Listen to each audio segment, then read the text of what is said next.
So last time हम लोगों ने ग्राफ देखा था सबसे पहले, उसके बाद ट्रीज के कुछ कुछ क्वेश्चन किए थे and then we saw BFS traversal.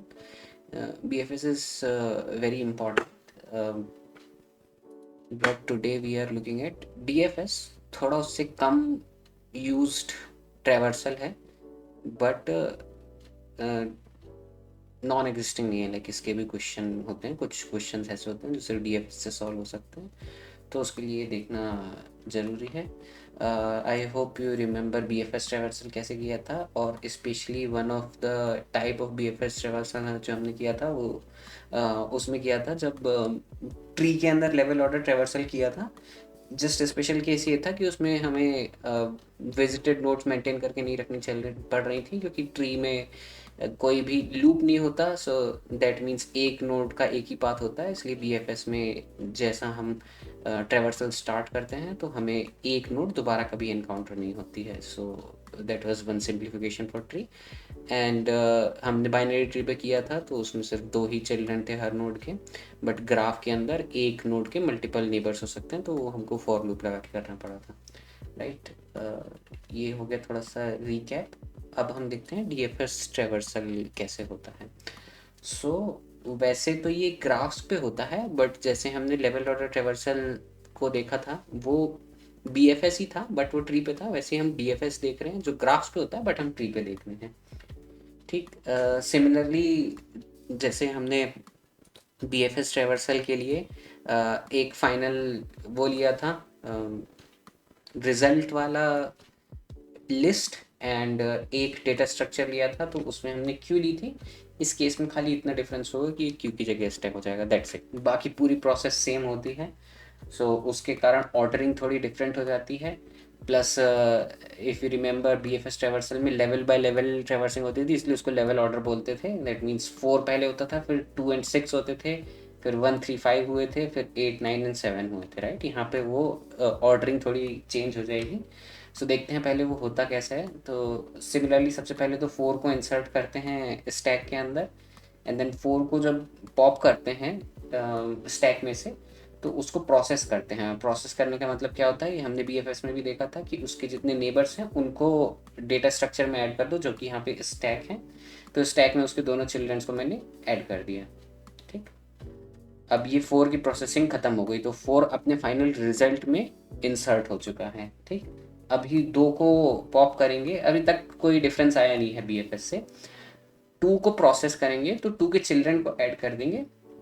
और यहाँ पे ये थोड़ा सा डिफरेंट है. वहाँ पे हमने क्यू ली हुई थी तो 1 बैक साइड में ऐड हुआ था, तो पहले 6 प्रोसेस हो रहा था, 6 पॉप हो रहा था स्टैक में से. बट यहाँ पे जब मैंने 2 को पॉप किया स्टैक में से, तो जो 1 ऐड हुआ है वो टॉप ऑफ द स्टैक पे ऐड होगा. तो ये 2 की प्रोसेसिंग तो ख़त्म हो गई. अब अनलाइक BFS यहाँ पे 1 पहले पॉप होगा, 1 की प्रोसेसिंग होगी मीन्स नोड को प्रोसेस करना, मीन्स उसके नेबर्स को डेटा स्ट्रक्चर में ऐड कर देना. तो 8 अब फिर से टॉप पे ऐड हो जाएगा. स्टैक की property last in first out, तो लेटेस्ट अभी 8 हुआ है, तो अब नेक्स्ट वो पॉप होगा. तो 1 की प्रोसेसिंग डन हो गई तो उसको फाइनल रिजल्ट में ऐड कर देंगे. देन 8 को पॉप करके उसकी प्रोसेसिंग करेंगे, उसके कोई चाइल्ड है नहीं तो कुछ ऐड होगा नहीं. अब जाके 6 का नंबर आएगा जो स्टार्ट तब हुआ था. सो यहाँ से एक चीज़ ये नोटिस कर सकते हैं कि इसीलिए उनको ब्रेड्थ फर्स्ट सर्च और डेप्थ फर्स्ट सर्च बोलते हैं, क्योंकि जब BFS कर रहे थे तो पहले पूरी जो विड्थ होती है, लाइक जितने भी नंबर ऑफ चाइल्ड्स रूट के हैं पहले वो कवर होते हैं, जबकि जो DFS होता है उसमें पहले डेप्थ कवर होती है. तो पहले मैं पूरी डेप्थ तक गया, एक साइड जो मैंने एक्सप्लोर करना चालू करी थी, फिर दूसरी वाली चाइल्ड की डेप्थ को एक्सप्लोर करना स्टार्ट किया.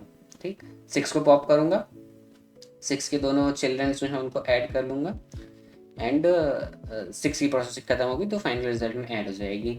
अब एक और आइडिया जो यहाँ पे हम देख सकते हैं वो होता हर नोड के पॉप होने और प्रोसेस होने पे है, बट मैं जस्ट यहाँ पे बता रहा हूँ विच इज़ कि हम यहाँ पे हर नोड का पेरेंट भी डिफाइन कर सकते हैं. राइट. तो वो जस्ट इतना होता है, जिस नोड के प्रोसेस होने पे ये नोड ऐड हुई है वही उसका पेरेंट होती है. दैट मीन्स 3 किसने पॉप होके 3 को ऐड किया, 6 ने. राइट. सो 3 का पेरेंट्स x होगा, क्यों होगा वो दिख ही रहा है, ट्री स्ट्रक्चर है यहाँ पे।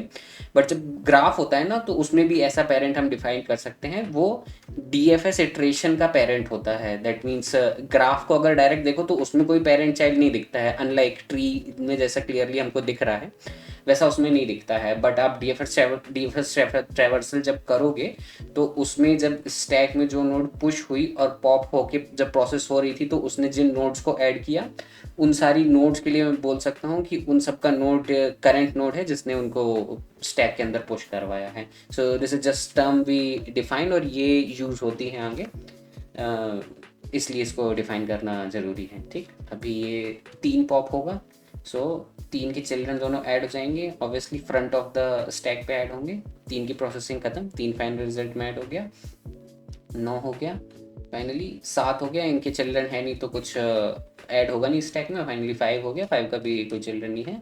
सो this is the entire DFS traversal finish. So left side में लिखा है इसकी ऑर्डरिंग डिफरेंट है जो BFS में करा था उससे। सो फ्यू मोर थिंग इसमें कि हमको पता है कि ये ट्रैवर्सल जो हम कर रहे थे ये एक ट्री पे कर रहे थे, और इससे हमने देखा कि डेप्थ फर्स्ट सर्च क्यों होती है, उसको डेप्थ क्यों बोलते हैं, फर्स्ट डेप्थ सारी एक्सप्लोर होती है। बट लेट्स से मैं इसको अलाउ कर देता हूँ कि ये ग्राफ है तो किस टाइप की एजेस उसमें बन सकती हैं। सो अभी तक ये ट्री था मतलब इसमें कोई भी लूप नहीं था और नंबर ऑफ एजेस लिमिटेड थी n-1 से n अगर नंबर ऑफ नोड्स है। एक तो ये, दूसरा ये पॉइंट कि अगर अब मैंने अलाउ कर दिया कि लेट्स से ये ग्राफ हो सकता है तो किस टाइप की एजेस हो सकती हैं। एक तो ऐसी एज होगी जो अपनी ही एंसेस्टर पे जा रही है, और ये क्यों इंपॉर्टेंट है वो अभी हम देखते हैं एक सेकेंड में, बट इसको बोलते हैं बैक एज। बैक एज होने से क्या होता है कि अब इस ट्री में, जो कि अब ट्री नहीं रहा, इस ग्राफ में एक साइकिल एग्जिस्ट करती है। अगर ये एक डायरेक्टेड ग्राफ होता तो मैं 4 से लेके 6 तक जा सकता था, ऐसे 4 से 2 तक जा सकता था अगर ये डायरेक्टेड ग्राफ होता और सारी एजेस ऐसी पॉइंट कर रही होती डाउनवर्ड ट्री में। तो सिर्फ यही वाली एज क्यों लूप बनाती है, क्योंकि ये एज बनने के बाद अब मैं 6 से 3, 3 से 9 एंड 9 से वापस 6 पे जा सकता हूँ। That means this is a loop. Similarly किसी से भी स्टार्ट करके, इन तीनों में से किसी से भी स्टार्ट करके वापस उसी पे आ सकता हूँ। 9 से स्टार्ट करूँगा तो 6 पे, 3 पे, वापस 9 पे। तो बैक एज जो होती है वो एक लूप कंफर्म कर देती है डायरेक्टेड ग्राफ में। ये एक इंपॉर्टेंट कॉन्सेप्ट रहेगा अभी जब हम क्वेश्चन देखेंगे डिटेक्टिंग अ साइकिल इन अ डायरेक्टेड ग्राफ में। और एक दूसरी टाइप की एज होती है जो कि दूसरी ब्रांच में जाके कनेक्ट होती है। तो ये आइडिया दूसरी ब्रांच का सिर्फ DFS ट्री में ही होता है, और नॉर्मल ट्री में भी वैसे बोल सकते हैं, बट यहाँ पे ये यूजफुल होता है। नॉर्मल ट्री में अगर ऐसी एज है जो दूसरी ब्रांच से जाके कनेक्ट होती है तो फिर वो ट्री नहीं रह जाएगा, क्योंकि ट्री में यूनिक पाथ होने चाहिए किसी भी 2 नोड्स के बीच में, राइट। तो अगर कोई ट्री है ऑलरेडी और उसमें इस टाइप की एजेस बनाना चालू करें तो वो ट्री नहीं रह जाएगा, एक तो ग्राफ बन जाएगा, और ये 2 टाइप की एजेस हम बना सकते हैं। तो ये दूसरी वाली टाइप को बोलते हैं क्रॉस एज, और इससे लूप नहीं बनता है। सो 6 से 1 जा सकते हैं, बट डायरेक्टेड ग्राफ है तो 1 से 2 वापस पीछे नहीं जा सकते हैं। एंड सिमिलरली कहीं से भी स्टार्ट करके देखो वापस उसी नोड पे नहीं आ पाएंगे। तो क्रॉस एज में लूप नहीं बनता है।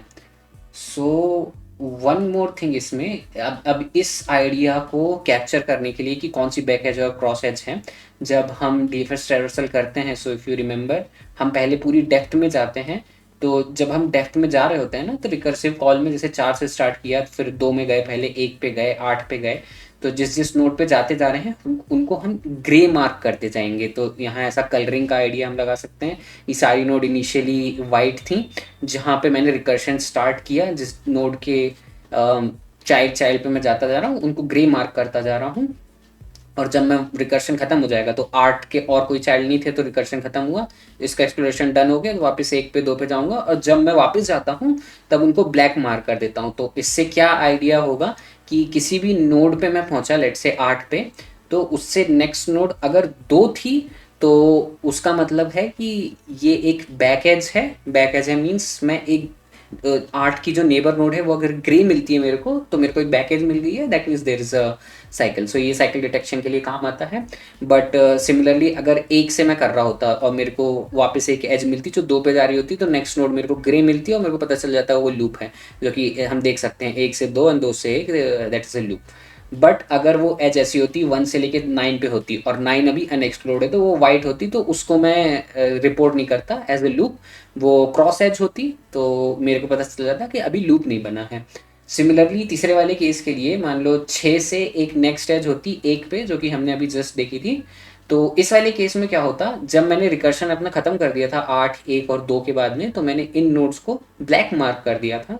6 से नेबर नोड अगर मेरे को ब्लैक मिलती है तो मेरे को पता रहेगा कि this is not a back edge, that means 6 is not going to one of its ancestor, that means this is not a loop, this is a cross edge, and cross edge है तो उसको मैं as a loop report नहीं करता हूँ, उसको ये नहीं बोलता हूँ कि I have found a loop. जबकि एक अनएक्सप्लोर्ड नोड मिलती है मेरे को, तब मैं नया एक्सप्लोरेशन चालू करता हूँ।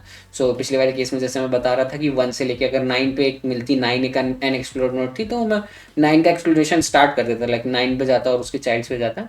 बट ये 6 है और इसको एक नेक्स्ट एज मिली जो 1 पे जा रही है, जो कि ब्लैक है, दैट मीन्स वो ऑलरेडी कंप्लीटली विजिट हो चुकी है। ना तो वो अनविजिटेड है, ना ही करेंटली विजिट में है, वो विजिट होके खत्म हो चुकी है इटरेशन में से। तो उसको मैं इग्नोर कर दूंगा, लाइक 6 से नेक्स्ट अगर मेरे को एक ब्लैक नोट दिखती है तो उसको मैं टच भी नहीं करूंगा। ठीक। सो ये वाला क्वेश्चन लास्ट टाइम हमने देखा था, फाइंड इफ पाथ एग्जिस्ट। सो एक अनडायरेक्टेड ग्राफ उन्होंने दिया है, और बी एफ एस ट्रेवर्सल हमने करा था इसमें, आई होप वो याद होगा। ग्राफ बिल्ड किया था, उसमें एडजस्ट दी हुई थी, तो उनसे एडजेसेंसी लिस्ट बनाई थी लास्ट टाइम में, और फिर बी एफ एस को रन किया था। Everything is same, literally just one word has changed here. तो हम वही देखते हैं। पहले थोड़ा सा रिवीजन बता देता हूँ कि विजिटेड भी बनाया था, ग्राफ भी बनाया था, क्यू भी बनाई थी लास्ट टाइम पहले ही, right.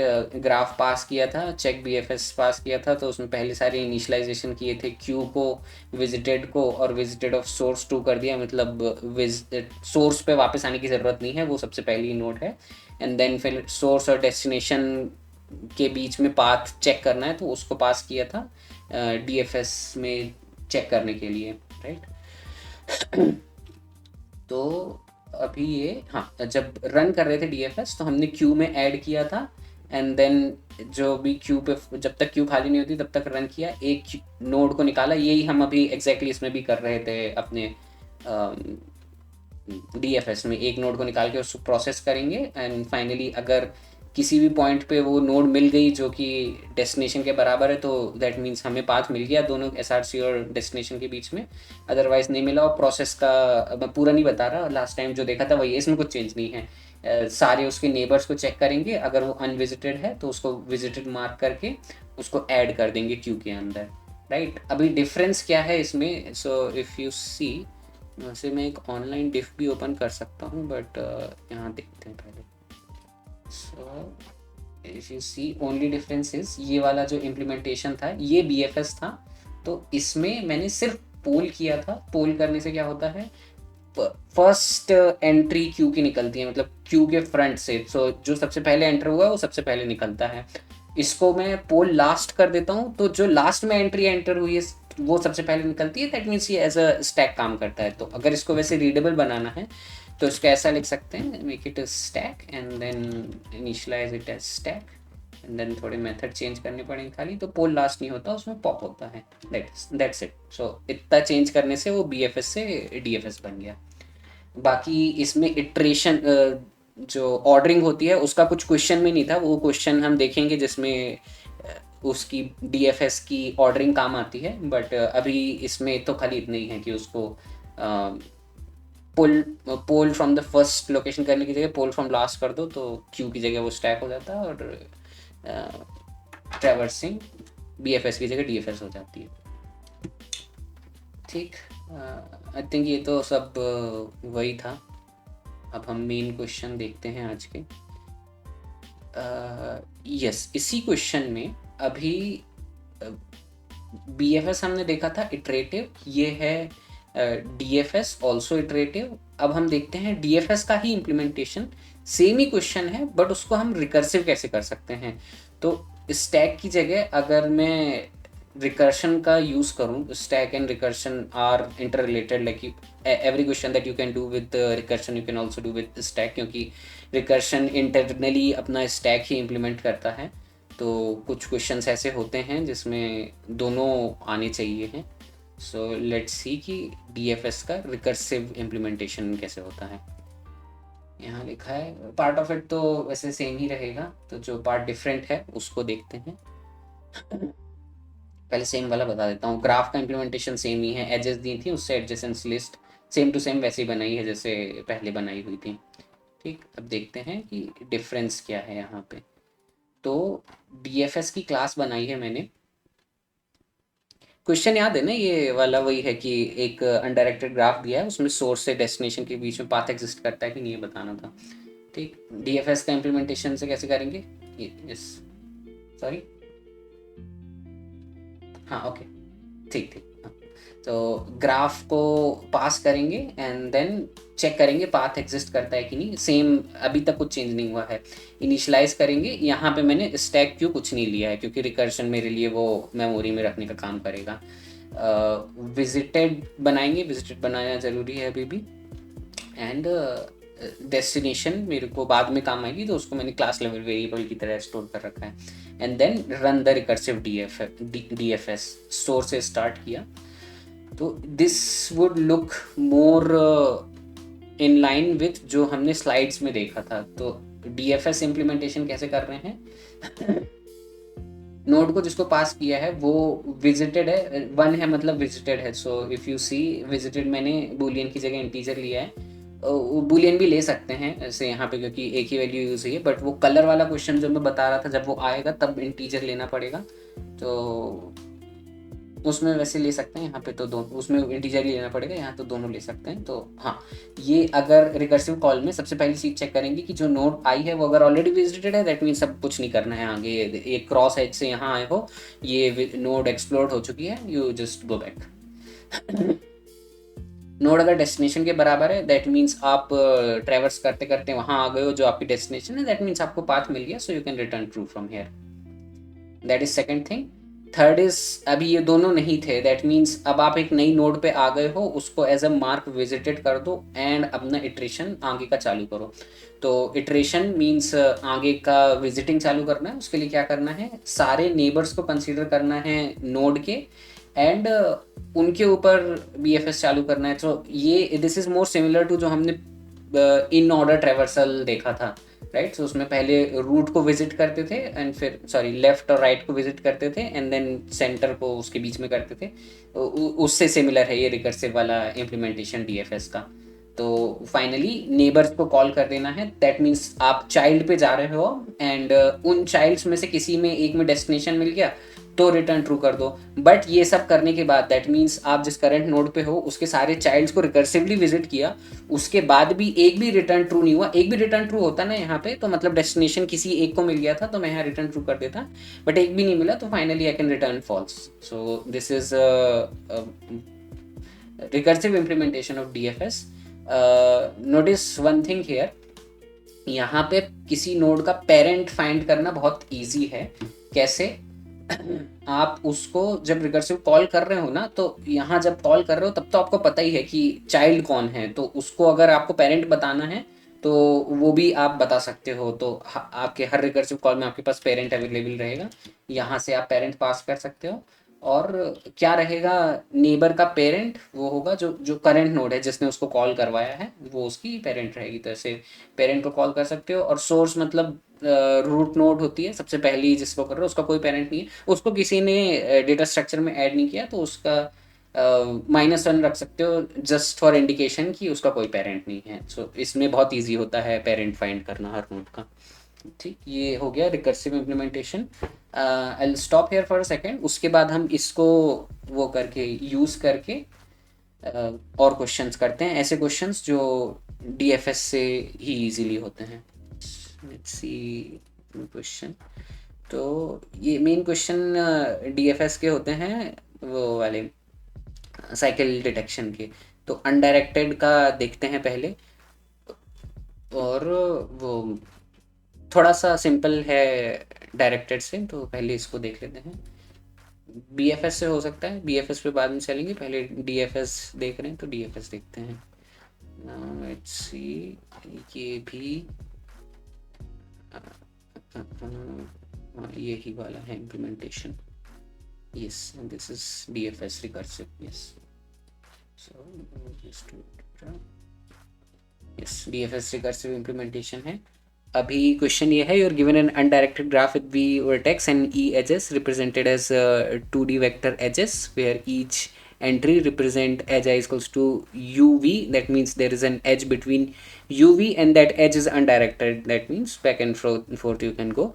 Denote an edge between vertices U and V. Obviously determine whether the graph contain a cycle or not. इतने क्वेश्चन है। The graph can have multiple components, तो वो डिस्कनेक्टेड भी हो सकता है। ठीक, अब इसको देखते हैं एक एक करके। इसीलिए ये ग्राफ वाली क्लास बनाना इतना इंपॉर्टेंट है ना, हर क्वेश्चन जितना हम करने वाले सब में ये graph class same to same copy paste कर सकते हैं। So it saves a lot of time and mental thinking energy as well, कि बार बार हमें कन्वर्ट करना और उसके अंदर क्या चल रहा है ये सब सोचने की ज़रूरत नहीं पड़ेगी। तो अब मैं इसको फिर से पूरा नहीं बता रहा, एडजेसेंसी लिस्ट बना देते हैं, एजेस दी होती हैं उससे, और फिर उसको मेथड्स में एक्सपोज कर देते हैं। ये बन गया ना, इसके बाद में साइकिल डिटेक्ट कैसे करते हैं ये देखते हैं हम।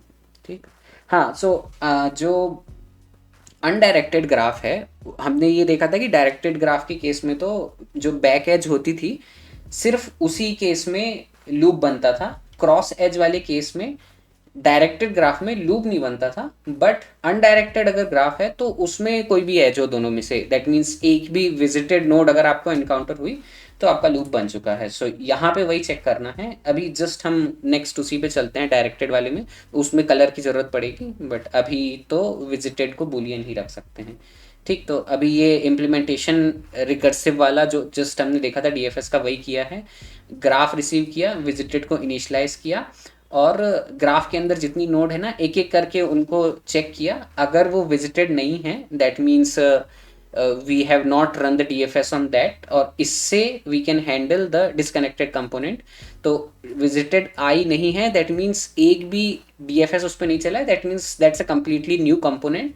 Then run the DFS and DFS detect cycle on that, and if it has a cycle then you return true from here.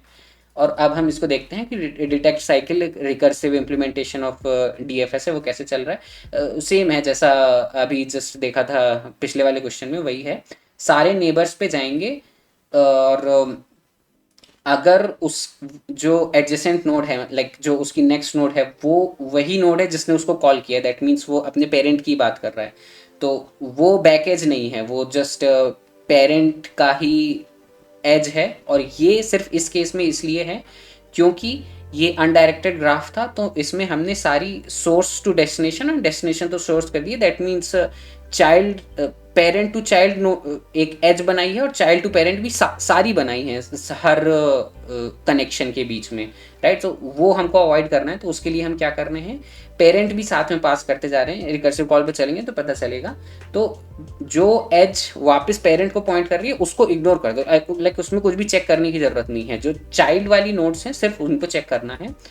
तो जैसा मैंने अभी जस्ट कहा कि क्रॉस एज हो या बैक एज हो, एक भी विजिटेड नोड अगर मेरे को मिल गई, एक adjacent node, that means the neighbour node to the current node जो है वो अगर ऑलरेडी विजिटेड है, that means you have already found your cycle in case of undirected graph, right. So वहीं से you can return true. But अगर नहीं है वो node visited, that means a new child node, so mark it as visited now, and then again recursively call for the children। And जब अब हम यहाँ पे चिल्ड्रन के लिए कॉल कर रहे हैं डिटेक्ट साइकिल, एक एक चिल्ड्रन के लिए कॉल करेंगे, फॉर लूप मेक श्योर करता है कि हर चिल्ड्रन के ऊपर जाए एक एक करके। तो जब चिल्ड्रन को कॉल करेंगे तो उसमें करंट नोड अब वो चाइल्ड नोड बन जाएगी, और उस चाइल्ड नोड के लिए पेरेंट क्या होगा, जो करंट नोड है, राइट। उसने कॉल किया है इस चाइल्ड नोड को, तो उसका पेरेंट करंट नोड होगी। तो अब जब ये उस चाइल्ड पे जाएंगे वापस यहाँ पे आगे फॉर लूप चलेगा, तो उसमें वैसे तो बाकी सारी जो एजेस होंगी वो किसी और चाइल्ड को पॉइंट कर रही होंगी, बट एक एज होगी जो पेरेंट को वापस पॉइंट कर रही होगी। तो जस्ट उसको इग्नोर करने के लिए पेरेंट यहाँ पे पास किया है, और उस वाले केस को इग्नोर कर दिया है, right. We don't want to see कि जो पेरेंट पे पॉइंटर है उसको भी चेक किया जाए, वो तो ऑब्वियसली विजिटेड हो गई तो हर केस में ट्रू देने लगेगा, जस्ट उस कंडीशन को फुलफिल करने के लिए ये वाली इफ चेक लगाया हुआ है। अब ये सब करने के बाद में एक भी बार ऐसा नहीं हुआ कि हम विजिटेड नोड को एनकाउंटर करा, तो that means there was no cycle, so you can return false from there. And ये हर कंपोनेंट के लिए करेंगे, और किसी भी कंपोनेंट में एक भी साइकिल नहीं मिली, so you can return false from there. ठीक, रिकर्सिव इम्प्लीमेंटेशन ये हो गया। इटरेटिव जो होगा वो भी ऑलमोस्ट सिमिलर ही है। हाँ, ये अनडायरेक्टेड के केस में तो कुछ भी चेंज नहीं होता है, जस्ट ये सब जो यहाँ पे एज अ रिकर्सिव लिखा है, इटरेटिव लिखते हैं। जस्ट उसमें जैसे पेरेंट में यहाँ पे इजी था उसको पता करना कि कौन पेरेंट है, उसमें भी बहुत ज़्यादा डिफिकल्ट नहीं है। जिस नोड को आप प्रोसेस कर रहे हो, मतलब जिसको अभी स्टैक में से निकाला है, और उसने जिसको स्टैक में ऐड करवाया, उन सबका पेरेंट ये करंट नोड होगी जो प्रोसेस हो रही है अभी, राइट। उसको भी देख लेते हैं एक मिनट में। स्टॉप सेकेंड, ये वाला। ठीक, सो DFS ट्रैवर्सल है अगेन, ग्राफ तो वैसे ही वैसे ही है। यस।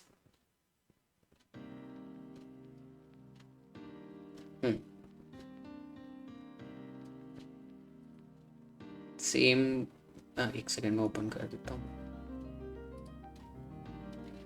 हाँ, ये ना डिटेक्ट साइकिल, हाँ ये रिकर्सिव कॉल ही है ना। अच्छा, वो ओके, ओवरलोडेड है वो। हाँ, उसको कुछ अलग नाम दे सकते हैं, प्राइवेट दे सकते हैं। ओवरलोडेड है ना, मीन्स इसको प्राइवेट कर देते हैं। ये बाहर एक्सपोज करने के लिए की है, बट ये इसको कॉल करेगी नहीं, इसको डिफरेंट नाम दे सकते हैं। ये नाम देना थोड़ा डिफ़िकल्ट काम होता है। डिटेक्ट साइकिल इन ग्राफ में भी ऐसा कुछ दे सकते हैं, इन ग्राफ।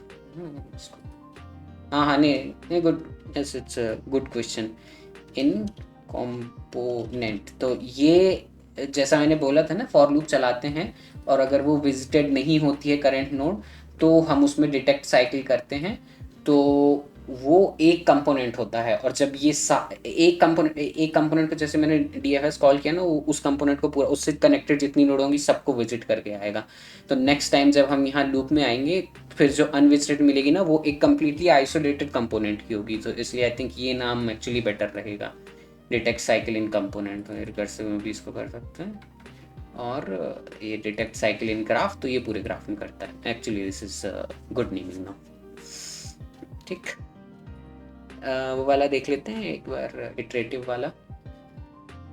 मैं सारी इसलिए बता रहा हूँ क्योंकि है ना, कुछ क्वेश्चन है जिसमें सिर्फ इटरेटिव से ही होता है, कुछ में रिकर्सिव से ही होता है, तो दोनों ही देखने पड़ जाते हैं। हाँ, सो यहाँ तक तो सब सेम है। ग्राफ बना लिया, विजिटेड बना ली, इस बार क्यू भी बना ली।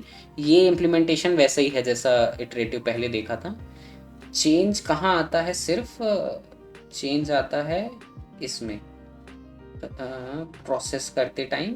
यस, ये प्रोसेस करने तक यहाँ तक सब सेम था।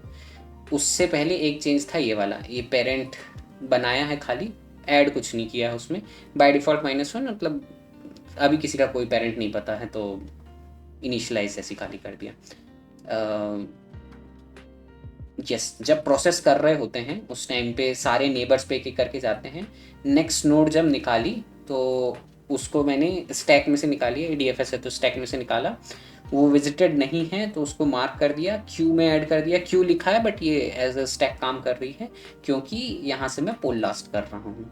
ठीक, तो जब मैं निकाल रहा होता हूँ तब मेरे को पता होता है कि जो नेक्स्ट नोड है जो स्टैक में अभी एंटर होने वाली है, उसका पेरेंट करंट नोड है, क्योंकि करंट नोड ने ही उसको ऐड करवाया है।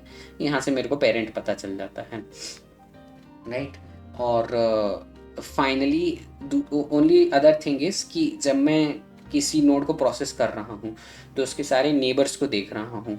तो अगर अनविजिटेड नोड मिली तब तो ठीक है, बट वो एक विजिटेड नोड थी, और अगर वो विजिटेड नोड पेरेंट थी तो तब तो ठीक है, दैट मीन्स वो जस्ट पेरेंट को पॉइंट करने वाली एज है। बट अगर वो next node, neighbour node parent नहीं थी, that means parent of current node के बराबर नहीं थी वो next node, that means that is either a back edge और a cross edge in case of undirected graph, that means we have found a cycle, so I can return true from here, that means a cycle has been found. इसको है ना थोड़ा और अच्छा लिख सकते हैं, I think if it is equals to next node is equals to the parent of the current node, that means वो जो नेक्स्ट नोड है, नेबर नोड है, वो पेरेंट ही है, तो इस केस में कुछ नहीं करना, तो यहाँ खाली छोड़ दो और एल्स में रिटर्न ट्रू कर दो, क्योंकि अब वो ना तो पेरेंट थी ना ही अनविजिटेड थी, तो दैट मीन्स वो एक ऐसी नोड थी जो या तो बैक साइड कहीं थी, मतलब बैक एज थी या क्रॉस एज थी, दोनों केस में ट्रू है। सो आई थिंक ये थोड़ा सा मोर डिस्क्रिप्टिव है, बट शॉर्ट लिखना है तो ऐसे ही लिख सकते हैं जो पहले लिखा था, ठीक। अगेन ये सब करने के बाद में भी अगर नहीं मिला फाइनली, तो you can return false on detecting cycle, and same for the whole component. यहाँ पे भी ये डिफरेंट मेथड्स हैं। Overloaded means based on the arguments, number of arguments and type of argument, Java finds out कि कौन सी method को call करना है। यहाँ पे मैंने खाली पास किया तो इसको कॉल करेगा, और इसके अंदर एक इंटीजर पास किया तो इसको कॉल करेगा, एंड फाइनली रिकर्सिव में, ये तो रिकर्सिव है ही नहीं, तो इसमें तो एक ही बार कॉल होगी, ठीक। yes, I'll stop here. So again emphasize on this कि ये टेम्पलेट हमने कल देखा था, BFS रन करने का, इनिशियलाइज करो, जब तक क्यू एम्प्टी नहीं है तब तक उसको रन करो और एक एक नोड को प्रोसेस करो, और प्रोसेस करने के अंदर सारे नेबर्स पे जाओ, नेबर्स अगर विजिटेड नहीं है तो उसको विजिटेड मार्क कर दो और क्यू में ऐड कर दो। ये टेम्पलेट बहुत इंपॉर्टेंट है, अभी आगे जितने भी क्वेश्चन करेंगे सब में यही, ये तो मैं ऐसे ऐसा ऐसा कैसा कॉपी पेस्ट करता हूँ, इसको मॉडिफाई करके स्टार्ट करता हूँ क्वेश्चन सॉल्व करना।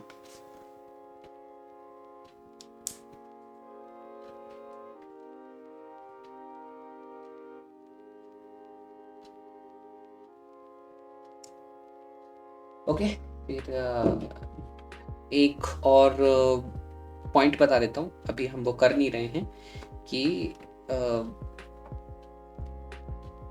BFS से भी हो सकता है, तो उसमें कुछ नहीं होगा। आई मीन डायरेक्टेड ग्राफ वाली केस में इसको मैं DFS लिखा है ना, और इटरेटिव किया है, पोल लास्ट की जगह पोल कर दूँ तो ये PFS बन जाएगी, और उससे कोई डिफरेंस नहीं आएगा, ठीक।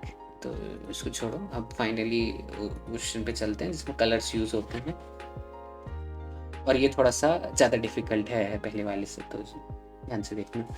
सो you are given a directed graph this time with v vertices numbered from 0 to v-1 and e edges. Check whether it contains any cycle or not. Graph is represented as 2D vector edges where each entry edge is uv, denote the edge from vertex u to v, and this time it is directed, so only u to v, not v to u.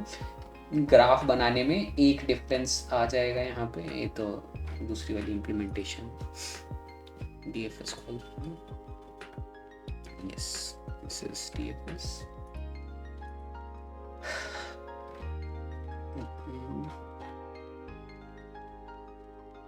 yes this cycle detection given the adjacency list. So ये यहाँ पे source to edge, source to destination edge मैंने add करी है, destination to source नहीं करी है, तो ये डायरेक्टेड ग्राफ है। यहाँ पे आई डोंट नीड, थोड़ा पुराने इम्प्लीमेंटेशन है इसलिए एडजेसेंसी लिस्ट मैंने यही बना दी है ग्राफ क्लास यूज़ करने की जगह, बट आइडिया सेम ही है। तो एजेस दी हुई है, उनसे एडजेसेंसी लिस्ट बनानी है, एंड उसके बाद साइकिल डिटेक्ट करनी है। यस, ये गलत है इंडेंटेशन, सब गलत है, ठीक है। तो एडजेसेंसी लिस्ट बनाई, उसमें जस्ट नोटिस किया कि source to destination edge add करी। अब देखते हैं साइकिल डिटेक्शन कैसे होती है। साइकिल डिटेक्टर की क्लास है, उसमें सिर्फ एडजेसेंसी लिस्ट पास करिए। इस बार वो बहुत ज़्यादा था नहीं ग्राफ के ऊपर डिपेंडेंट मेथड, सो सिर्फ एडजेसेंसी लिस्ट पास करने से ग्राफ का पूरा रिप्रेजेंटेशन आ गया। इस बार मैंने इंटीजर कलर लिया है जो विजिटेड का ही काम करेगा, बट उससे थोड़ा एडिशनल पावर मेरे को चाहिए थी, इसलिए मेरे को एज ए कलर लेना पड़ा यहाँ पे, ठीक। क्लास लेवल वेरिएबल को इनिशियलाइज कर दिया और जो कलर है उसको भी इनिशियलाइज कर दिया। नंबर ऑफ नोड्स से वी नंबर ऑफ नोड्स हैं तो उतने कलर्स होंगे, एंड इसको असाइन कर दिया क्लास लेवल वेरिएबल पे एडजेसेंसी लिस्ट को। ठीक, हैव साइकिल मेथड है और ये कंटेन साइकिल है। इनको देखते हैं कि करके कैसे वर्क कर रही हैं। रिकर्सिव ही हैं। आई थिंक यार ये नाम लेना बहुत डिफिकल्ट है, हैव साइकिल और कंटेन साइकिल। अभी पहले मैं बता देता हूँ क्या है, फिर उसके बाद देखते हैं क्या बेटर नाम दे सकते हैं कि नहीं। तो इटरेट कर रहे हैं हर नोड के ऊपर एक एक करके, एंड चेक कर रहे हैं कि उस नोड से स्टार्ट होके पूरा नीचे तक उसकी डेप्थ में जाएंगे तो कहीं पे साइकिल मिलती है कि नहीं। किसी एक में भी मिल गई तो वहाँ से मैंने रिटर्न ट्रू कर दिया, बट ये सब करने के बाद एक भी नहीं मिली तो रिटर्न फॉल्स कर दिया। अब देखते हैं कि एक नोड पे जाके मिलती है कि नहीं, वो कैसे चेक करते हैं। So it contain cycle for current node. जैसा मैंने बोला था कि जब मैं उसको एक्सप्लोर करना स्टार्ट करता हूँ ना, उस टाइम पे मैं उसको असाइन कर देता हूँ कि उसका कलर 1 हो गया। उसके सारे नेबर्स पे जाता हूँ, उनको मैं रिकर्सिवली कॉल करता हूँ, और जब ये सारा एक्सप्लोरेशन हो जाता है ना, तब मैं उसको मार्क 2 कर देता हूँ। तो जब तक उसका एक्सप्लोरेशन चल रहा है, दैट मीन्स वो रिकर्सिव कॉल में है, तो उस टाइम तक करंट नोड की कलर की वैल्यू 1 रहेगी, जिसको मैंने ग्रे बोला था, और 2 मतलब ब्लैक है, और 0 मतलब वाइट थी, दैट मीन्स कम्प्लीटली अनविजिटेड। 1 हो जाना मतलब इसका विजिटिंग स्टार्ट हो गई है, और 2 हो जाना मतलब उसकी विजिटिंग खत्म हो गई है। सो अब इससे क्या होता है, एग्जैक्टली जैसा मैंने वहाँ पे बोला था कि जब मैं एक इसको कलर को 1 असाइन करके उसके किसी नेबर मतलब उसके चाइल्ड्स में रिकर्सिव कॉल को स्टार्ट करता हूँ, और वो रिकर्सिव कॉल यहाँ आता है, और अब वो इवेंचुअली ऐसी कोई नोड आती है जो बैक एज होती है, दैट मीन्स वो एक ऐसी नोड पे गया जिसका कलर अभी 1 है, ग्रे है, तो दैट मीन्स वो एक बैक एज है, और that means you have found your loop. 1 वाले केस में एक ऐसी नोड आई है जिसका कलर 1 है, तो तब तो आपको लूप मिल गया है। बट अगर वो कलर 2 है, दैट मीन्स वो एक कम्प्लीटली एक्सप्लोर नोड है, दैट मीन्स वो किसी डिफरेंट ब्रांच की नोड है, तो वो एक बैक एज नहीं है, वो एक क्रॉस एज है। तो उस केस में यू कैन रिटर्न ट्रू, क्योंकि वो वाली ब्रांच पूरी एक्सप्लोर हो चुकी है। वहाँ पे अगर एज कोई जा भी रही है करंट नोड से, तो वो एक क्रॉस एज रहेगी, लूप नहीं बनाएगी। तो इसलिए यहाँ पे जब कलर 2 हो जाता है तो आई कैन रिटर्न फॉल्स, और फिर वापस रिकर्सिव कॉल वापस आएगा, और जब एक ब्रांच का एक्सप्लोरेशन पूरा हो जाएगा तो उसका कलर हम 2 असाइन कर देंगे। ऑब्वियसली जब रिकर्सिव कॉल किया था तो किसी भी चाइल्ड के अंदर जाके अगर कहीं वो मिल रही है बैकेज, दैट मीन्स साइकिल, तो रिटर्न ट्रू कर देंगे। किसी एक में भी मिल रही है और ये सब करने के बाद नहीं होता है तो रिटर्न फॉल्स, सेम और दिस वन। क्या नाम दे सकते हैं, चलो हैव साइकिल तो ठीक है, कंटेन साइकिल, सो इसको बोल सकते हैं ब्रांच कंटेन्स साइकिल, ये अच्छा नाम है, ठीक है, इसका रिकर्सिव कॉल में। ओके, ये थोड़ा सा डिफिकल्ट है,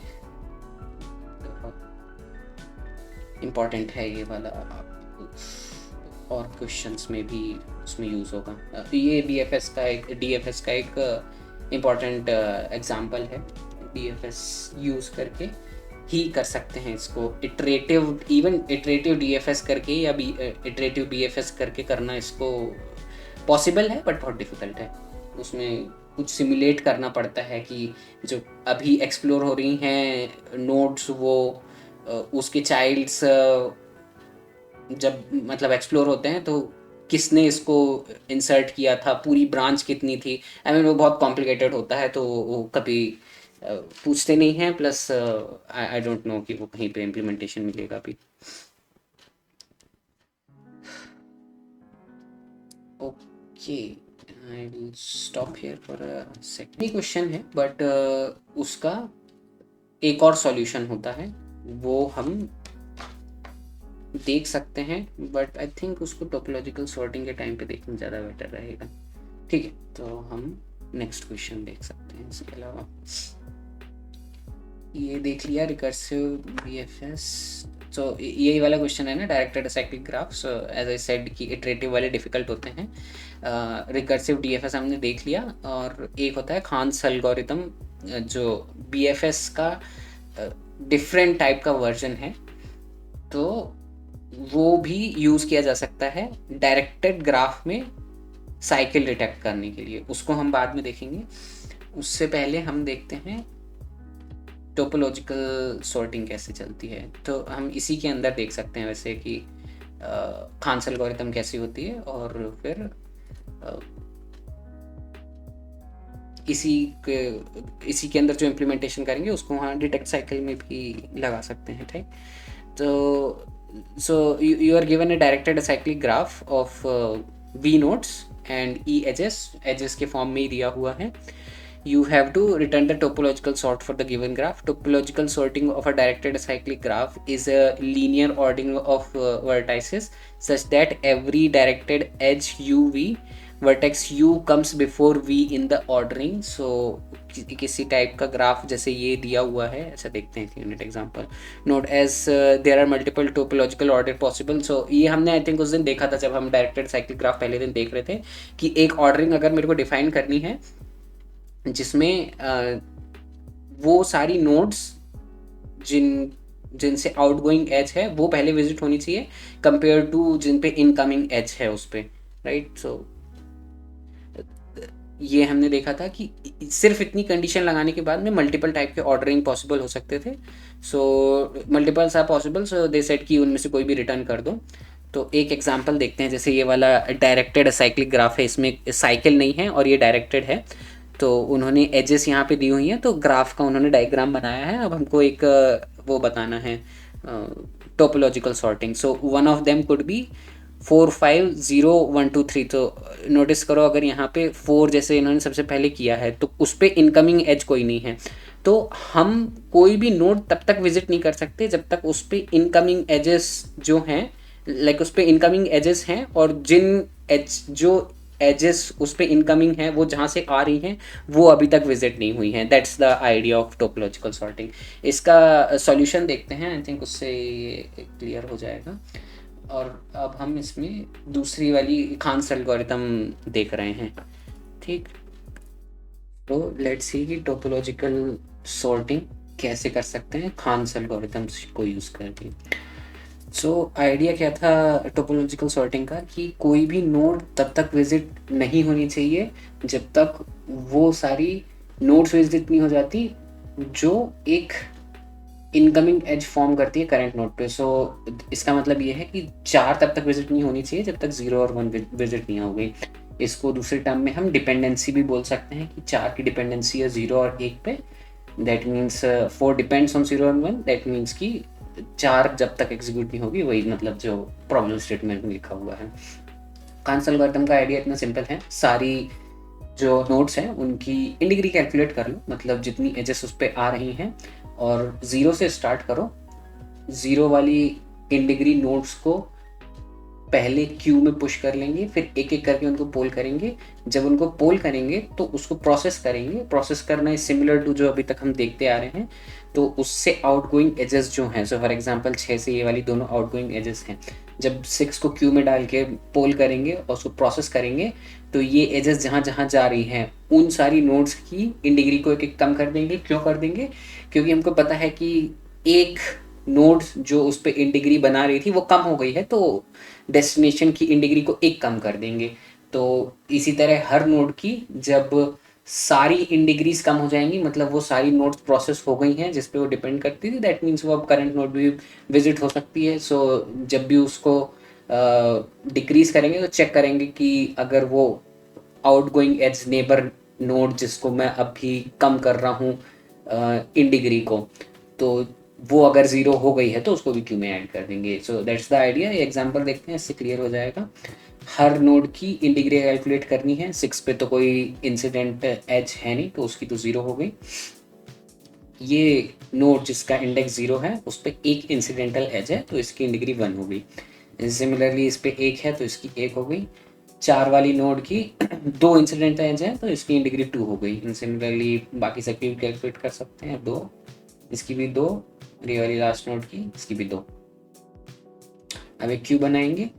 क्यू के अंदर सबसे पहले वो सारी नोड्स पुश कर देंगे एक ही बार में जिनकी इंडिग्री 0 है। तो इन डिग्री 6 की 0 थी, 6 पुश हो गया क्यू में। जब उसको पोल किया तो इसको प्रोसेस करेंगे मतलब इसकी जो आउटगोइंग एजेस थी, जहाँ जहाँ वो पहुँच रही थी एज अ डेस्टिनेशन, उन सबकी इन डिग्री एक एक कम कर देंगे। तो इन दोनों की इन डिग्री एक एक कम हो जाएगी, कम होके हो जाएगी 0।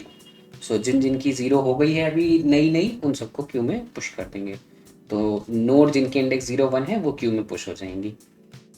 नाउ नोटिस कि अभी उनकी जो आउटगोइंग एजेस हैं उनकी नोड्स को मैंने इन डिग्री को एक कम नहीं किया है अभी। वो तब करूँगा जब मैं नोड को प्रोसेस करूँगा मतलब जब क्यू से पोल कर लूँगा, तो वो मैं एक एक करके करूँगा। तो पहले मैंने 0 को पोल किया तो उसकी आउटगोइंग एजेस को हटा के जहाँ जहाँ वो नोड्स पे हो रही थी इंसिडेंट, उनकी इन डिग्री एक एक कम कर दी, तो वो अब दोनों 2 से 1 हो गई हैं। अभी कोई नई 0 नहीं बनी है तो कुछ भी क्यू में ऐड नहीं होगा। 1 को पोल करूँगा क्यू में से तो उसकी आउटगोइंग एजेस हटा दूंगा। और अब 4, एक सेकेंड, सो जब मैंने इसको हटाया था, ये वाली एजेस थी, इनको जैसे मैंने हटाया तो इसकी 0 और 1 हो गई। और अब 4 एक ऐसी नई नई नोड है जिसकी इन डिग्री अभी अभी 0 हुई है, तो इसको क्यू में पुश कर देंगे। थोड़ा फास्ट चलते हैं, आइडिया यही रहेगा आगे। 4 हटाया, 4 की आउटगोइंग एज हटाई, 2 की इन डिग्री 0 हो गई, उसको पुश कर दिया, फिर उसको पोल किया तो ये दोनों की इन डिग्रीज चेंज हो गई, 2 1 से 1 0 हो गई। ऐसी अभी अभी नई नई 0 हुई है तो उसको क्यों पुश किया, जब पोल किया तो इसकी 5 की लास्ट जो नोट बची थी उसकी इन डिग्री 0 हुई, तो उसको क्यों पुश करेंगे और फाइनली पोल करेंगे। तो ये सब करने के बाद में जो फाइनली सॉर्ट के अंदर मेरा रिजल्ट रहेगा वो एक टोपोलॉजिकल सॉर्टिंग होगी ग्राफ की। That means it satisfy the property कि अगर एक एज यू वी एग्जिस्ट करती है तो यू सॉर्टेड ऑर्डर में पहले आना चाहिए वी से, जो कि हमने इंश्योर किया है जब हम क्यू में पुश कर रहे थे कि किसी के ऊपर भी एक भी अगर इंसिडेंटल एज है तो उसको आप क्यू में पुश नहीं करेंगे, जब वो 0 होगी तभी पुश करेंगे। तो this is the idea of topological sorting. 2 और एग्जाम्पल देखते हैं। एक ही छोटा सा एग्जाम्पल है। सो इसमें हम सबकी इन डिग्री कैलकुलेट करेंगे, 1 1 एंड 2। 0 वाली को पुश किया, पोल किया, डिग्री चेंज करी, 2 आ गई अब 0 पे, तो उसको क्यू में पुश किया, पोल किया, उसकी आउट नोड हटा दी। ये 3 और 5 जो नोड है उनकी इन डिग्री 0 और 1 हो जाएंगी। इसकी 0 हुई अभी अभी तो उसको क्यू में पुश किया, क्यू से निकाला, फाइनली 5 आएगा, उसको पोल कर लेंगे और सॉर्टेड में पुश कर देंगे। तो ये तो छोटा सा एग्जांपल था और सक्सेसफुली एग्जीक्यूट हो गया। ये है एक तीसरा एग्जांपल। अभी ये वही है जो दूसरे में था, इसको मैं चेंज करके तीसरा एग्जांपल बनाता हूँ। तो इसके केस में इन डिग्री से कैलकुलेट करेंगे, 0 1 1 और 5 की होगी 2। तो ये हमने देखा था कि ये ग्राफ तो हो गया था, बट अगर मैं एक चेंज कर दूं, इस एज को फ्लिप कर दूं, तो इन डिग्रीज तो चेंज हो ही जाएंगी, बट नोटिस हियर इस ग्राफ में साइकिल एग्जिस्ट करती है। तो ये डायरेक्टेड असाइक्लिक ग्राफ नहीं रहा मतलब इसकी टोपोलॉजिकल सॉर्टिंग में नहीं कर सकता। बट स्टिल अगर खान्स एल्गोरिथम को इस पर रन किया गया तो क्या होता है उससे वो देखते हैं। हमको क्वेश्चन में ये दिया जा सकता है कि आपको डायरेक्टेड असाइक्लिक ग्राफ दिया है तो आप उसकी टोपोलॉजिकल सॉर्टिंग बतानी है, तो वो तो हम डायरेक्ट कर सकते हैं जो अभी हमने एल्गोरिथम देखी थी। बट अगर क्वेश्चन ऐसा दिया कि आपको एक ग्राफ दिया है, आप पहले चेक करो कि उसमें साइकिल है कि नहीं। तो साइकिल है तब तो उसकी टोपोलॉजिकल सॉर्टिंग नहीं हो सकती, बट अगर उसमें साइकिल नहीं है दैट मीन्स वो एक डायरेक्टेड असाइक्लिक ग्राफ है, तब उसकी टोपोलॉजिकल सॉर्टिंग करके दो। तो क्वेश्चन में हमको खुद ही बताना पड़ेगा ये दोनों चीज़ें करके। पहले साइकिल चेक करो, अगर साइकिल है तो रिटर्न में ये बताओ कि देयर इज अ साइकिल, और अगर नहीं है तो उसकी टोपोलॉजिकल सॉर्टिंग करके दो। तो उस केस में कैसे काम करता है वो देखते हैं। एल्गोरिथम सेम स्टार्ट करेंगे, 0 इन डिग्री वाली नोड को क्यू में पुश करेंगे, पोल करेंगे, उसकी इंसिडेंट एज को हटा देंगे, जिस पे वो इंसिडेंट हो रही थी उस नोड की इन डिग्री को एक कम कर देंगे। अब कोई भी नोड की इन डिग्री अभी 0 हुई नहीं है, और क्योंकि वो नहीं हुई है तो क्यू में कुछ पुश होगा नहीं और हम पूरा ट्रेवर्सल कर नहीं पाए, राइट। सो यही नेसेसरी और सफिशिएंट कंडीशन होती है एक ग्राफ में खान्स एल्गोरिथम से ट्रेवर्स करते टाइम, कि अगर आपने ग्राफ को पूरा ट्रेवर्स कर लिया तो उसका मतलब ये होता है कि उसमें साइकिल नहीं थी, बट अगर ग्राफ को पूरा ट्रेवर्स नहीं कर पाए तो उसका मतलब है कि उसमें साइकिल थी। तो इस केस में हम बता सकते हैं, कैसे बता सकते हैं, हमको अगर नंबर ऑफ नोड्स ग्राफ की पहले से दी हुई हैं, उसको हम फाइनल रिजल्ट जो हमारा बना है उसके साइज से कंपेयर करेंगे। अगर वो साइज जो फाइनल रिजल्ट है, ये वाली लिस्ट या जो भी डेटा स्ट्रक्चर यूज़ करो, तो उसका साइज अगर टोटल नंबर ऑफ नोड से कम है, जो कि इस केस में है सिर्फ एक है और टोटल नंबर ऑफ नोड्स 4 थी, तो उसमें हम रिपोर्ट करेंगे कि there is a cycle in the graph. So this is how we can use the Khan's algorithm to do both of the things at the same time, कि हम उसको ट्रेवर्स भी करते जा रहे हैं ग्राफ को, फाइनल रिजल्ट भी बनाते जा रहे हैं और बीच बीच में ये भी चेक करते जा रहे हैं, बीच बीच में नहीं मतलब एंड में जाके हम ये भी चेक कर सकते हैं कि जो फाइनल रिजल्ट बना है वो ये रिपोर्ट करता है कि साइकिल थी कि नहीं ग्राफ में, और अगर नहीं थी तो हम जो फाइनल रिजल्ट होगा उसको एज ए टोपोलॉजिकल सॉर्ट रिटर्न कर सकते हैं। ठीक, तो ये आइडिया दोनों के लिए चलता है, टोपोलॉजिकल सॉर्टिंग के लिए और साइकिल डिटेक्शन के लिए। टोपोलॉजिकल सॉर्टिंग देखते हैं पहले, फिर इसी इम्प्लीमेंटेशन को वहाँ पे साइकिल डिटेक्शन में भी देख लेंगे। आई थिंक ये वाला नहीं है, ये रिकर्सिव वाला है। ठीक, ये बहुत सारे एक ही क्वेश्चन के बहुत सारे टाइप के सॉल्यूशन होते हैं, वो एनीथिंग कैन बी आस्क्ड, तो देखने को नहीं पड़ते हैं। ये वाला है खान्स एल्गोरिथम है ये वाली। ठीक, अब इसमें क्या है, मैंने जैसा अभी उसमें स्लाइड्स में बताया, इन डिग्री कैलकुलेट करनी थी, रिकैलकुलेट करनी थी, डिक्रीज करनी थी, तो ये सब चीज़ें रिक्वायर्ड तो टोपोलॉजिकल सॉर्टिंग के लिए होती है, बट ये होती मतलब एक्शन ये ग्राफ पे लिया जाता है ना, तो इसीलिए ग्राफ की क्लास बनाना ज़रूरी था, क्योंकि अगर कोई ऐसी एडिशनल मेथड्स आती हैं जो ग्राफ के ऊपर एक्ट करती हैं तो उसको हम ग्राफ क्लास के अंदर डंप कर सकते हैं। तो मैंने यहाँ पे एडजेसेंसी लिस्ट जो हमेशा बनाता हूँ वो तो वैसी बनाई है, तो ये यहाँ तक वाला तो कोड सेम है कि ग्राफ बनाओ, इनिशियलाइज करो, अगर नंबर ऑफ़ नोड्स दी रहती हैं तो उतनी लिस्ट बना दो, और एजेस आती हैं तो उन सारी एजेस को ऐड कर दो एक एक करके। बट यहाँ पे मैंने एक इन डिग्री एक्स्ट्रा बनाई है क्योंकि इसकी ज़रूरत मेरे को पड़ेगी खान्स एल्गोरिथम लगाने के लिए, और उसको मैं कैलकुलेट कैसे करूँगा, जब मेरी एजेस आती हैं तो उसमें मैंने इनिशियलाइज़ किया n से, तो और सारी एजेस ऐड कर दी, उसके बाद मैं कैलकुलेट कर रहा हूँ इन डिग्री। रिकैलकुलेट इसलिए लिखा है क्योंकि कितनी भी बार कर सकते हैं। सो उसको इन डिग्री को इनिशियलाइज़ किया एंड एडजेसेंसी लिस्ट को एक एक करके इटरेट किया, मतलब हर नोड पे गए और हर नोड के नेबर्स को एक एक करके देखा, तो एक नोड से जहाँ जहाँ एज जा रही थी ना, उस डेस्टिनेशन नोड की इन डिग्री को एक इंक्रीमेंट कर दिया, तो एक नोड जहां जहां जा रही है उन सारी नोड्स की इन डिग्री एक इंक्रीमेंट हो जाएगी, right. So that's the correct calculation for in degree. I mean that is how we can calculate the in degree of any node, and if we do that for all the nodes we will calculate for the entire graph, so her node की in degree हमको मिल जाएगी। I hope ये वाला part clear होगा। Okay, so in degree मिल गई एक बार। Gate adjacency nodes तो same ही है कि एक नोड के सारे नेबर्स दे दो, ये हमने पहले भी इम्प्लीमेंट किया था। 0 डिग्री, तो जैसा मैंने बताया था, सबसे पहले मेरे को वो सारी नोड्स चाहिए जिनकी डिग्री 0 हो, बस वही फाइंड किया है, तो 0 डिग्री नोड्स की एक लिस्ट बनाई, सारी इन डिग्रीज पे ट्रेड किया, अगर इन डिग्री 0 है तो उसको 0 डिग्री नोड्स में ऐड कर दिया और फाइनली रिटर्न कर दिया। तो ये तो सिंपल है एटलीस्ट। ये वाला एक बार फिर देखते हैं एक सेकंड में, उससे पहले ये देख लेते हैं node counts, total number of nodes चाहिए हैं, तो जितनी लिस्ट बनी है एडजेसेंसी लिस्ट में उतनी नोड्स होंगी। एंड हमने देखा था कि हमको ज़रूरत थी जब एक नोड को क्यू में से रिमूव कर रहा था, तो जिन जिन पे वो इंसिडेंट हो रही थी उन सब की डिग्री एक कम करनी थी, तो मेरे को डिक्रीज करने की ज़रूरत पड़ेगी, तो उसकी छोटी सी मेथड बनाई है इन डिग्री, जिस नोड की बोल रहा हूँ उसकी डिक्रीज कर देंगे, और ऑब्वियसली गेटर बनाया है इन डिग्री का ताकि ये वेरिएबल एक्सपोज करना पड़े। रिकैलकुलेट का यही है लॉजिक कि एडजेसेंसी लिस्ट अगर पता है ना, एडजेसेंसी लिस्ट क्या होती है, एन लिस्ट होती हैं और ith लिस्ट होती है कि ith नोड के नेबर्स कौन कौन हैं, तो मैं सारे लिस्ट को इटरेट करूँगा एक एक करके, और हर एक एक नोड के लिए, सो inside this is for one node के सारे नेबर्स देखूंगा और उन सब नेबर्स पे इन डिग्री एक एक इंक्रीमेंट कर दूंगा, क्योंकि करंट नोड जो आई है वो एक आउटगोइंग एज कंटेन करती है जो इंसिडेंट होती है नेबर पे।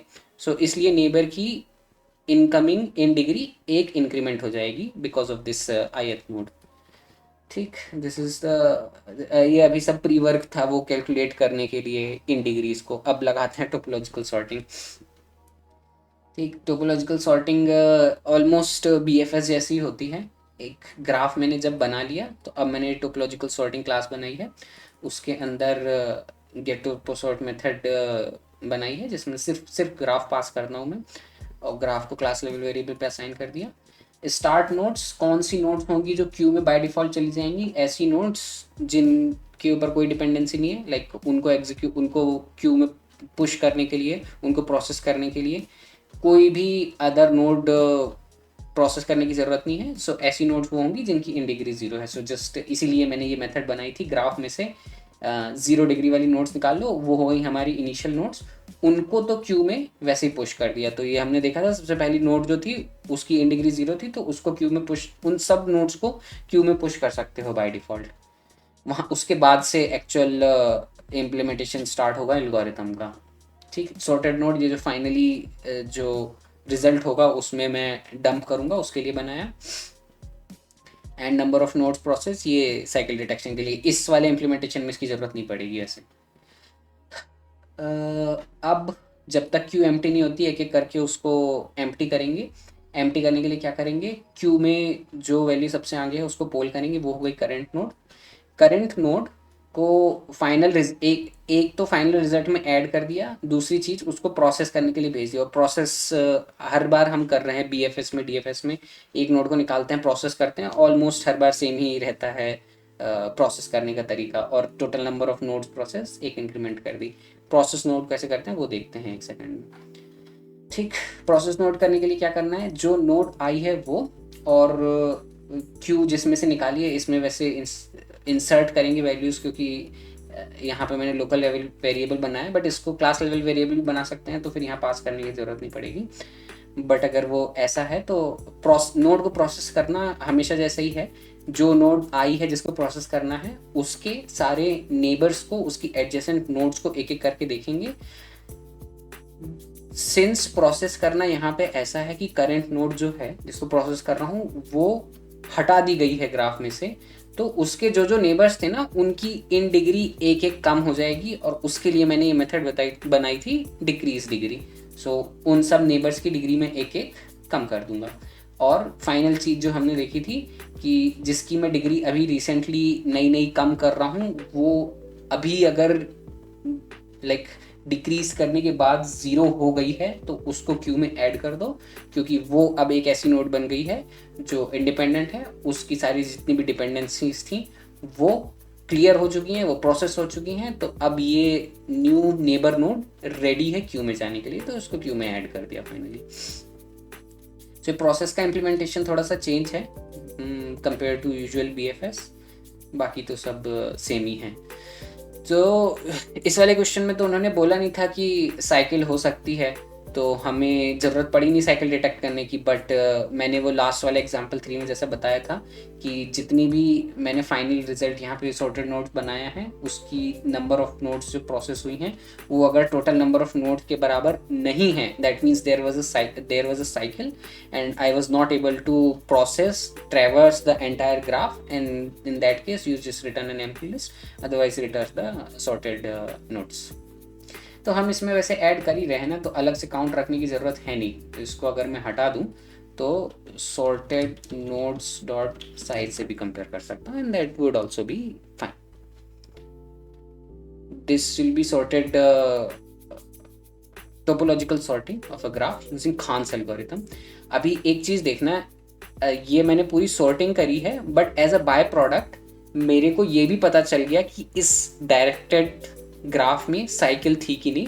तो सेम इम्प्लीमेंटेशन जो हमने इससे पहले क्वेश्चन किया था जिसमें रिकर्सिव डीएफएस लगा के साइकिल डिटेक्ट करी थी, उसी में मैं खान्स एल्गोरिथम कैसे यूज़ कर सकता हूँ। तो if you see this implementation, अभी कुछ नया नहीं दिख रहा हूँ इसमें, जो सेम उस वाले क्वेश्चन में थी ना वो वही इम्प्लीमेंटेशन है। इन डिग्री कैलकुलेट करी है, ये ग्राफ वाला सब कुछ सेम है वैसे ही है। एक सेकंड में दिखा देता हूँ। ई रिकैलकुलेटिंग डिग्री, तो ये क्लास मैंने फिर से नहीं लिखी है, वहाँ जैसी थी वैसी की वैसी कॉपी पेस्ट करी है। डिक्रीज वाली गेट वाली सब वो है, वही वाली है जो पहले थी, ज़ीरो निकालने वाली, ये सब इम्प्लीमेंटेशन ग्राफ का पूरा सेम है, उसमें से निकाला है।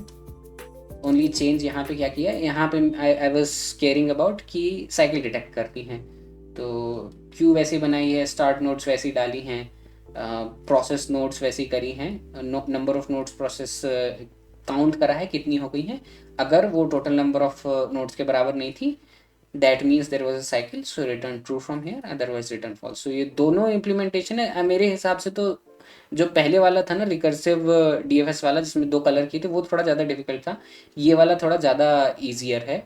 So feel free to use whichever you want for detecting the cycle, but इसमें हाँ ये सब करने के बाद में हमें फाइनली मिल जाएगा कि ग्राफ में साइकिल थी कि नहीं थी। ठीक, रन हो रहा है, सबमिट भी हो जाएगा, सबमिटेड में से ही निकाला है क्योंकि ठीक। यहाँ पे मैंने सॉर्टेड नोट्स मेंटेन नहीं करी है, वो पिछले वाले क्वेश्चन में करी थी क्योंकि उसमें उनको टोपोलॉजिकल सॉर्टिंग चाहिए थी। यहाँ पे उनको खाली नंबर ऑफ नोट्स प्रोसेस से ये जानना था कि सारी हुई कि नहीं, सारी नहीं हुई मतलब वो साइकिल थी, सिर्फ यही जानना था, तो इसलिए सिर्फ वही मेंटेन करा है। यहाँ पे मैंने क्या किया था ना, वो वाला क्वेश्चन जो पहले हम देख रहे थे टोपोलॉजिकल सॉर्टिंग वाला, यही पूरी क्लास ऐसी की ऐसी कॉपी की थी, तो नाम भी चेंज नहीं किया है क्लास का यहाँ साइकिल डिटेक्ट करने में। खाली वो जो एरे लिस्ट थी ना उसको हटा दिया यहाँ से, और बस उतना ही किया था, और यहाँ से रिटर्न सॉर्ट और टोपोलॉजिकल सॉर्टिंग और खाली लिस्ट रिटर्न करने की जगह ट्रू और फॉल्स रिटर्न कर दिया, दैट्स इट। तो उससे यहाँ पे साइकिल डिटेक्ट उसका सब क्वेश्चन है ना, उसमें ज़्यादा चीज़ें निकालनी थी, इसमें उससे कम ही निकालनी है। ठीक, yes, I'll stop here for a second, then